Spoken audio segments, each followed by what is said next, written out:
tudo bem? Bem-vindo ao canal. Hoje nós estamos aqui com meu marido Edinho e Olá, nós pessoal. viemos fazer um vídeo esclarecedor, porque a gente está aqui nos Estados Unidos, em Orlando, Flórida, porque ele veio fazer um mestrado, um MBA. E tem muitas pessoas que têm curiosidade, têm vontade de fazer um mestrado fora do país e não sabem por onde começar. Então eu elaborei aqui umas perguntinhas para que ele possa esclarecer algumas dúvidas e ajudar você que tem vontade também de estudar fora do país. Beleza, vamos lá. Primeira pergunta: qual o primeiro passo que uma pessoa que deseja fazer o MBA fora do Brasil deve dar? Bom, o primeiro passo é escolher a cidade ou a região onde você tem interesse de morar. É muito importante fazer isso porque aqui dentro dos Estados Unidos tem, primeiro, diferenças climáticas muito grandes. A gente tem regiões assim que tem clima parecido com o do Brasil, como é o caso da Flórida, né? E tem regiões que são muito frias, parte do norte dos Estados Unidos. Então, é bom você selecionar, em primeiro lugar, essa região e também observar a questão da universidade que você gostaria de fazer. Se você já tem, por exemplo, uma universidade que você chama mais atenção, você pode começar procurando por essa universidade também. E até porque algumas universidades dão ênfase a determinados cursos, Exatamente. não é isso? Então, eu gostaria que você falasse mais um pouquinho sobre quais são as ênfases que a Universidade da Flórida, o CF, que é a universidade que ele escolheu para fazer o MBA, da nossa região aqui. Beleza. Cada universidade vai ter o seu próprio foco, né? Um foco maior. E isso varia muito pelos profissionais que dão aula lá. Então, no caso da Universidade Central Florida, que fica aqui em Orlando, ela tem muito a questão forte, a parte de hospitalidade, a parte de atendimento ao cliente e também a questão de saúde, né? Porque aqui dentro da Flórida tem um mercado muito forte na parte de healthcare. Então, ela tem essa peculiaridade. O mercado aqui nos Estados Unidos, a saúde é um comércio, né? Porque é muito caro. Não tem o SUS conforme a gente está acostumado no Brasil. Tem outros planos, tem o Obamacare, mas a maioria, a saúde dos Estados Unidos é particular. Então, a gente vê que tem muitos hospitais e tem uma empregabilidade muito grande nessa área. E precisa de administradores. Então, talvez seja por isso, pela demanda, né, o que o mercado precisa, eles dão mais ênfase nessa área, talvez administrativa. Dentro da minha turma, por exemplo, nós somos 26. Então, a gente tem 8 pessoas que são da parte médica. Elas são administradores, tem um médico que está se especializando para poder administrar clínicas, mas tem uma grande parte que é dessa parte de saúde. A outra parte é o pessoal dos parques. Aqui tem, todo mundo sabe, né? Orlando é uma cidade turística, tem a Disney, né? Os parques da Disney, tem os parques da Universal, tem Legoland, tem vários parques. Então, realmente precisa, é uma área que precisa de pessoas que saibam, né, administrar, tem demanda para isso. Mas existem outras regiões que vão dar mais ênfase em outras áreas. Financeira, né? por exemplo, se você for mais para o norte dos Estados Unidos, para Boston, perto de Nova York, aí você vai ter universidades que realmente vão tratar mais a questão financeira, o mercado financeiro, por exemplo. Entendi. Quais são os documentos necessários para uma pessoa que quer começar a aplicar, né? Bom, depois que você selecionou as universidades que você quer aplicar, e é importante saber que você tem que pagar uma taxa para poder fazer a aplicação, e essa taxa não é reembolsável, é uma taxa que varia entre 150 a 250 dólares, dependendo da universidade que você escolheu. E aí vai ter uma lista lá de documentos. Eu vou falar alguns que são os básicos, cada universidade vai pedir o seu. Então, primeiro, você precisa de uma prova de inglês, você tem que mostrar para a universidade que você tem proficiência em inglês. E eles fazem isso através principalmente do TOEFL. O TOEFL é uma prova onde ela é aplicada no Brasil, Rio de Janeiro, grandes capitais. Você pode agendar e fazer essa prova e normalmente eles pedem aí acima de 80 a pontuação do TOEFL. Então, e essa pontuação de 80, ela vai até quanto o TOEFL? TOEFL 120 é o máximo. 120. E seria mais ou menos que nível de inglês, para que as pessoas possam saber? É um intermediário avançado, um intermediário que já consegue falar. Porque a prova ela é dividida em 4 partes. Então você vai ter uma parte de escrita, você tem uma parte de leitura, você tem que ouvir você tem que ler e responder algumas perguntas, você tem uma parte de listening, que você tem que ouvir e responder perguntas, você tem uma parte de speaking. Então são 4 partes diferentes. Então você tem que ter uma certa habilidade para poder compreender o inglês e responder as questões no TOEFL. Entendi. Então, o primeiro passo seria estudar, né? Tá com o inglês bem legal para fazer a TOEFL, eu consegui o nível certo, 80 pontos, né, de 120, para conseguir ingressar, né? Para conseguir ter esse documento na mão e apresentar para a faculdade. Ah, eu sei falar inglês, eu compreendo, então eu posso aplicar. E quais são os outros documentos? Existem outros documentos? Com certeza, a documentação é a parte assim mais extensa do processo de você aplicar para uma universidade aqui nos Estados Unidos. Então, além do TOEFL, a gente está falando de diplomas, tá? O diploma seu da universidade tem que estar traduzido. Você tem ainda toda a parte da grade curricular, do que você já passou na sua universidade, que você precisa também traduzir, porque algumas universidades elas exigem que você envie para cá, para tipo um tradutor juramentado para fazer a tradução, e depois disso ainda faz a questão da avaliação do seu currículo comparado com o curso aqui nos Estados Unidos. Isso é muito importante porque dependendo das suas notas que você teve na universidade, você pode não ser selecionado para algumas universidades, porque elas existe aqui uma questão de quanto mais alto o nível das notas dos alunos, maior é o ranking da universidade no ranking dos MBAs. Então, algumas universidades simplesmente elas não deixam entrar alunos que têm uma pontuação mais baixa no ranking, por conta dessas notas. Então, a nota é uma coisa muito importante, né? Se você foi um bom aluno na faculdade, então provavelmente você tem mais chances de passar. Para as universidades maiores, aquelas que são assim as mais famosas, entre aspas. Aqui, por exemplo, na Universidade de Central Florida, a gente não tem esse requerimento de nota. Eu apresentei, mas isso não foi levado em consideração no processo de admissão. Mas existe alguma prova que você tenha que fazer para entrar no MBA? Então, prova em si não é comum. O que existe é uma análise documental, carta de recomendação e existe também a questão da comprovação financeira. Você tem que comprovar que você consegue pagar o MBA, que é um processo um pouco demorado, porque nem toda a documentação que a gente apresenta eles aceitam, então demora um pouquinho, mas não tem uma entrevista, geralmente é por Skype ou por Zoom, uma entrevista onde você consegue ver a pessoa que está ali e fazer pela internet mesmo. E a entrevista é toda em inglês, né? Entrevista toda em inglês. Normalmente as universidades elas têm uma equipe que trabalha fazendo só esse processo de admissão internacional. Então é bem interessante, mas todas elas você vai fazer uma entrevista em inglês. E a sua entrevista, mais ou menos quais perguntas eles fizeram para você na sua entrevista? Bom, então eles querem muito saber o porquê que você quer entrar no MBA. Então eles estão muito interessados na área que você está trabalhando, se você não está trabalhando, o que você quer fazer. Eles procuram sempre ter um grupo de alunos assim, o máximo possível bem misto, assim, com bastante interesses, para que a classe em si cresça, né, durante o MBA. Por causa das trocas de experiência também, né? É muito importante isso.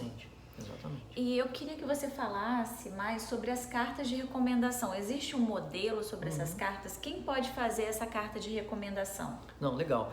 A carta de recomendação é um passo muito importante e que é sempre bom que você pegue, por exemplo, uma pessoa que já foi ou seu chefe ou já trabalhou com você, mas que tenha, quanto mais alta a posição, melhor, mais forte é a carta de recomendação. Normalmente eles mandam um modelo, dependendo da universidade, isso é até online, você não tem acesso, você nunca vai ver a carta de recomendação que foi feito para você, mas em algumas outras universidades elas pedem para você mandar simplesmente por e-mail. Entendi. Então, mas por exemplo, eu sou autônoma, tenho uma empresa no Brasil. Certo. Nunca tive um chefe, né? Eu sou meu próprio chefe. Quem poderia fazer essa carta de recomendação para mim? Um professor da faculdade? Alguém? Com certeza, um professor que você tem um bom contato, que vai poder atestar pelas suas capacidades, um fornecedor, porque se você trabalha, por exemplo, no comércio, você tem algum parceiro, algum fornecedor que há muito tempo trabalha com você, então é interessante você conversar um pouco com ele e pedir para que preencha essa avaliação, dizendo o quanto que é bom trabalhar com você e tudo mais. E agora, eu gostaria que você falasse um pouquinho sobre o visto. Como fica o visto, como é a entrevista de visto, como é fácil, é difícil conseguir o visto para entrar no país, porque a gente está falando dos Estados Unidos. Todo mundo sabe que para entrar nos Estados Unidos a gente precisa do visto. Quando é turista, a gente vem, fica por 6 meses, é o visto que eles dão, um tempo de 6 meses para você ficar, ficar legal no país. E como seria o visto para estudante de MBA? O visto é o F1, mesmo quem já tem o B1, B2, né, que é turismo e negócios, que já visitou os Estados Unidos em outras vezes, precisa ter esse outro visto. Quando você for entrar dentro dos Estados Unidos, você vai ter dois carimbos lá, você vai ter 2 vistos impressos. E você simplesmente vai mostrar o visto F1 e mais alguns outros formulários que você vai ter na mão para poder apresentar quando você entrar aqui pela primeira vez. O F1 seria o visto para o estudante. Estudante, exatamente. E para a família, como seria? Para a família é o F2. Cada membro da família, no caso Vivi e as crianças, tiveram que ter um visto separado, F2, que está atrelado ao meu visto F1. Então, se eu, por exemplo, sair da universidade e eu simplesmente abandonar e não quiser mais continuar, esse visto nosso todo da família perde a validade. Porque cada vez a gente tem que abandonar o país, né? E a gente tem que sair do país porque a gente vai ficar ilegal. Agora, por isso que eles fazem um controle, até bem interessante o pessoal saber, cada universidade, ela é responsável pelo visto. A gente não pode ir lá no F1, não sou eu que posso lá do nada e falar, eu quero esse visto aqui. Eles têm que te mandar uma documentação dizendo, ok, você foi aprovado, você está apto a ser admitido no MBA da universidade tal. Eles vão preencher um formulário específico e você vai apresentar isso na imigração. Na verdade, quando você estiver fazendo um processo online. Né, de imigração. Isso. E no processo online você vai apresentar esse documento e no dia você vai responder algumas perguntas, né? Isso, exatamente. E sobre essas perguntas, foi fácil, foi difícil conseguir o visto? Assim, o que você achou? O processo ele é muito tranquilo. Eu achei que foi um processo bem simples. Durante a entrevista que a gente fez, né, a consuleza foi muito muito amistosa com a gente. Estava lá nós em família, né, com as crianças, todo mundo. Fez algumas perguntas sobre por que a gente estava indo para lá. Eu apresentei as documentações. Mas assim, foi todo um processo muito tranquilo. Foi bem tranquilo, sim. Ela só me fez uma pergunta, queria saber se eu iria ficar nos Estados Unidos residindo ou se eu ia ficar indo e voltando. Eu disse que iria residir e aí foi tranquilo. Ela não fez muitas perguntas, foi bem legal. Foi bem tranquilo. Sobre o tempo de MBA, quanto tempo mais ou menos a pessoa precisa se planejar, porque também tem os custos, né, o custo de vida, porque também o visto F1 e F2, você não pode trabalhar nos Estados Unidos, não te permite trabalhar, né? Exatamente. Então a gente precisa saber o tempo, quanto tempo dura o curso de MBA, depois sobre os custos. Então, depende muito do programa que você vai entrar. Normalmente, são 2 anos, menos um pouco de 2 anos, 18 meses, 20 meses. Não tem interrupção assim, de férias assim, muito grande. A gente tem no máximo 2 semanas de quebra entre os períodos.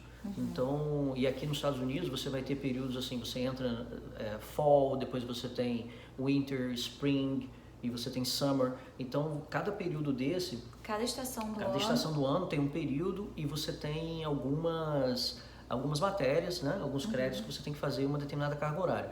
Existem 2 tipos, basicamente, de MBAs que você vai poder entrar. Que é um MBA que é tempo parcial, né? Que seria, por exemplo, no meu caso, eu faço 2 dias por semana. Algumas semanas tem uma aula ao sábado, outras semanas sexta e sábado. E tem também o MBA que é em tempo integral. E aí já entra a questão dos custos, exatamente, né? Quando você faz o MBA tempo integral, vai ser mais caro, você vai gastar um pouco mais de dinheiro. E o tempo parcial vai ser um pouco mais barato, né? Tem um custo menor. E sobre empregabilidade? Quando uma pessoa, todo mundo quer saber, né? Tem o sonho de morar nos Estados Unidos, conseguir um emprego, residir aqui. Você acha que vale a pena a pessoa ter esse sonho, tem essa vontade de morar aqui? O curso de MBA, ela te dá a possibilidade de você conseguir um emprego aqui nos Estados Unidos? O que você acha, na sua opinião? Então, eu vou falar por 2 partes. Primeiro, o pessoal da minha turma, vamos dizer assim, como que o MBA é valorizado nos Estados Unidos. Eu já tive até um colega que ele teve que abandonar o curso, teve que sair, porque ele foi promovido. Ele era gerente gerentes da manutenção do parque do Animal Kingdom, da Disney, e ele foi transferido para a Califórnia, para Disneyland, para ser um dos gerentes da Disneyland. Então ele recebeu uma promoção. Não tinha terminado o MBA. Então, exatamente. Então assim, eu tenho lá colegas que são gerentes da parte financeira de construtoras, gerente de hospitais. Então todo mundo está. Os Estados Unidos percebe que o MBA é um valor agregado na sua carreira. Todo mundo ali está perseguindo a mesma coisa, que é conseguir uma promoção. Então você fazer MBA aqui te ajuda a ter essa possibilidade de ganhar um emprego. O que é importante a gente ter na cabeça é que durante o tempo de MBA você não pode trabalhar full time, mas você pode fazer um estágio dentro da universidade ou em alguma outra instituição que esteja atrelada à universidade também, tá? A universidade ajuda geralmente com isso. E depois que você passou esse período de MBA e estágio, você tem direito a ficar aqui por 2 anos, até 2 anos, trabalhando full time dentro de uma empresa relacionada com a área onde você fez o MBA. Então, e isso a é muito sua legal. Universidade, né? No caso a UCF, que é onde ele faz o MBA, né?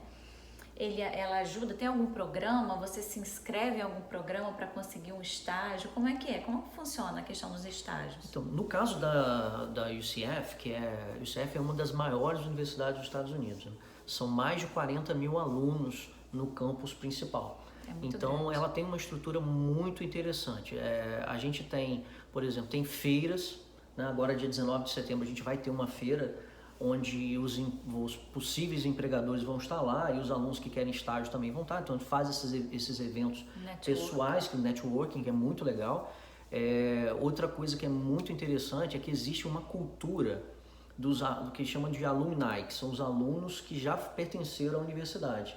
Então, eles tentam dar prioridade para trazer alunos da própria universidade. Não é, às vezes no Brasil existe muita competição entre os cursos, entre os alunos, entre as universidades. Aqui não, quando você faz parte meio que de uma família, tem esse lado que eu senti que é muito diferente do que acontecia no Brasil.